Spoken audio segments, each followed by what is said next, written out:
Like, there's not a one size fits all approach on, what's too high level and what's too detailed. I think it's whether or not, and if you go back to the guiding principles around resilience, and I don't work for OSFI, so, this is just my reading of it and my industry practitioner experience, is the intended outcome is that your organization is safeguarding itself so it can be resilient. So when disruption happens, it minimizes the impact on your clients, on your shareholders, on the organization itself, and of course on the financial ecosystem. And so I think you want to be able to process map and understand those critical operations in a way that allows you to do something with the information that you have. And so I think and that's why we recommend a pilot approach, because the first time you do it, you may not be getting it right.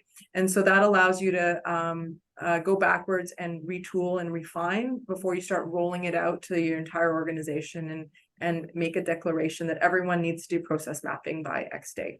It really is an iterative approach, and you will learn a lot as you go through the pilot work. And so it's really a good way of building the organizational capability and also understanding what you need to be able to effectively roll this out.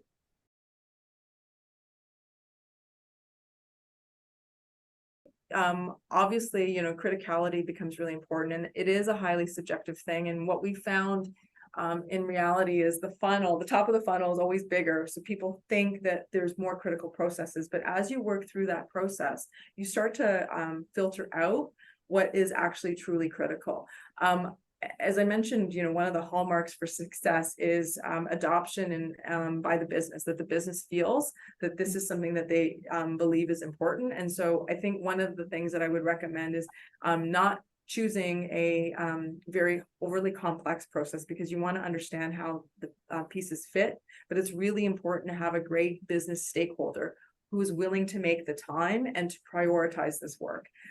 This is really predicated, as Pork said, the right people in the room. If I'm being forced to work on this critical process, I'm not going to give it, I think, the thought and the response that it really needs to be able to do this properly. So, these would be my recommendations. And as I said, the full-blown rollout is probably not a good way to go, just because you learn a lot as you go through that initial pilot, and it's a great way of understanding the things that you didn't anticipate. So having a good partner who has that risk awareness and really wants to support this work would probably be one of the key filtering mechanisms that I would recommend.